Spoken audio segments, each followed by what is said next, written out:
మరి ఈరోజు చూస్తే దాదాపు ఎమర్జెన్సీ నాటి పరిస్థితులు అవపడుతున్నాయి. ఎమర్జెన్సీ అంటే కేవలం 21 మాసాలు, అందులో 18 మాసాలు ప్రధానంగా ఈ నిర్బంధాన్ని పూనుకున్నారు. కానీ 2014 తర్వాత చూస్తే భారతదేశంలో ఆనాడు ఎమర్జెన్సీ ప్రకటించబడింది. కానీ 2014 తర్వాత నుంచి చూస్తే బీజేపీ నాయకత్వంలో ఎన్డీఏ ప్రభుత్వం వచ్చిన తర్వాత చూస్తే ఎమర్జెన్సీ ప్రకటించలేదు. కానీ ఎమర్జెన్సీలో ఎటువంటి అయితే దురాఘాతాలు, దుర్మార్గాలు, అణచివేత పొందిందో ఈ 11 సంవత్సరాలుగా అదే కొనసాగుతా ఉంది. క్రమంగా పెరుగుతా ఉంది. జర్నలిస్టులను జైల్లో పెట్టారు, పౌర హక్కులను జైల్లో పెట్టారు, లేదా రచయితలను జైల్లో పెట్టారు, హేతువాద సంఘ నాయకుల్ని హత్యలు చేశారు. తిరిగి ఇవాళ మనం చూస్తున్నాం ఆపరేషన్ కగారు పేరుతోటి దండకారణ్యంలో ఇవాళ ఆదివాసుల మీద జరుగుతున్నటువంటి దాడులు, హత్యలు, అత్యాచారాలు, హత్యాకాండలు చూస్తే ఎమర్జెన్సీ మించిపోయి నవ్వుపడుతున్నాయి. ఇక్కడ ఎంగళరావు ఏం చేశాడు అంతకంటే ఎక్కువ అక్కడ కొనసాగుతా ఉంది. అట్లా ప్రతిపక్షాల మీద, మతం మీద ఒక వర్గాన్ని టార్గెట్ చేసుకొని మైనార్టీలని అణచివేసి దళితుల మీద దాడులు చేసి అట్లాగే అన్ని రంగాల్లోకి హిందుత్వ భావజాలాన్ని వాళ్ళ విద్యా రంగంలోకి అన్నింటిలోకి తీసుకెళ్లే ప్రయత్నం ఇవాళ బీజేపీ అనుసరిస్తున్న విధానం మొత్తం రాజ్యాంగ వ్యవస్థలు మొత్తాన్ని కూడా దుర్వినియోగం చేసి తన గుప్పిట్లో పెట్టుకొని ప్రతిపక్షాలను దెబ్బతీయడానికి, బలహీనపరచడానికి, అణచివేయడానికి ఈరోజు ఎమర్జెన్సీ కంటే ఎక్కువ దుర్వినియోగం జరుగుతోంది భారతదేశంలో. పత్రికా రంగం కూడా ఆనాడు పత్రికలు కొన్ని భయపడి వ్యతిరేకించకుండా మౌనం వహించాయి. కానీ వాళ్ళ పత్రికలన్నీ కూడా దాదాపు ప్రధాన సవంతి మీడియా మొత్తం కూడా భయపడి తగ్గడం కాదు, మొత్తం భాగాలుగా మారిపోయాయి, భయపడి సరెండర్ అయిపోయాయి.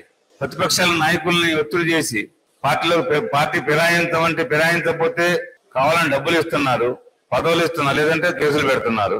ప్రతిపక్షాలు ఉంటే అవినీతి పరులు, అధికార పక్షంలో చేరితే వాళ్ళు పవిత్రులైపోతున్నారు. అందుకే ఇవాళ ఎమర్జెన్సీ అనే పదం లేకుండానే ఎమర్జెన్సీ నాటికి మించిన పరిస్థితులు ఇవాళ ఈ దేశంలో కొనసాగుతా ఉంది. మీసా చట్టం లాగానే ఉపా చట్టం వచ్చి ఇవాళ 5-6 సంవత్సరాలుగా 6-7 సంవత్సరాలుగా జైలు నిర్బంధించబడే వాళ్ళు మనం చూస్తా ఉన్నాం. ఈ రోజు బీజేపీ ప్రభుత్వం, బీజేపీ పార్టీ పిలిపించింది. వచ్చే సంవత్సర కాలం అంతా కూడా ప్రజాస్వామ్య పరిరక్షణ అంటే గత కాంగ్రెస్ ప్రభుత్వం ఆనాడు ప్రజాస్వామ్యాన్ని అతి కూనీ చేసింది. అందుకే ప్రజాస్వామ్య పరిరక్షణ కోసం ఈ సంవత్సర కాలం అంతా కార్యక్రమాలు చేయాలని చెప్పి బీజేపీ నాయకత్వం ఉన్నటువంటి భారత ప్రభుత్వం నిర్ణయం తీసుకుంది. అంటే ఎమర్జెన్సీలో తాము నిర్బంధానికి గురైనట్టు, తమ జైలు పాలైనట్టు, దానికి వ్యతిరేకంగా పోరాటం చేసినట్టుగా గొప్ప ఎమర్జెన్సీ వ్యతిరేక పోరాట యోధుల్లాగా మాట్లాడుతూ ఉన్నారు. కానీ చూస్తే ఆనాడు ఇలా ఆర్ఎస్ఎస్ ప్రధాన నాయకులంతా వాళ్ళంతా ఇప్పుడు బీజేపీ నాయకులుగా అవతారం మారారు. ఆనాడు జనసంఘ పేరుతో ఉన్నారు, మొదట అరెస్ట్ అయ్యారు. అరెస్ట్ అయిన వాళ్ళంతా కూడా ప్రభుత్వానికి సరెండర్ అయ్యారు, రాయబారాలు నడిపారు. ఆర్ఎస్ఎస్ అనేది ఆ రోజు ఇందిరాగాంధీ మద్దతు ప్రకటించింది, ఎమర్జెన్సీని సమర్థించింది. చాలా మంది జైలు పోకుండా బయట ఆగిపోయారు. జైలుకి వెళ్ళిన వాళ్ళు కూడా రాయబారాలు నడిపి ముందు బయటకు వచ్చారు. వాళ్ళు ఎమర్జెన్సీ ఎదిరించినటువంటి నాయకులుగా ఇలా ముందు చాలా మాట్లాడుతూ ఉన్నారు. కానీ ఆనాడు చాలా రాజకీయ పార్టీలతో పాటు మార్క్సిస్ట్ పార్టీ దేశవ్యాప్తంగా అనేక మంది వేలాది మంది కార్యకర్తలు, నాయకులు జైలుకి వెళ్లారు. మన జిల్లాలో డాక్టర్ వై రాధాకృష్ణమూర్తి గారు, మంచికని రామకృష్ణరావు గారు, సిరిరావులు గారు, ఇంకా అనేక మంది నాయకులు ఖమ్మం జిల్లాలో కూడా అరెస్ట్ చేయబడిపోయి జైల్లో ఉన్న పరిస్థితి చూసాం.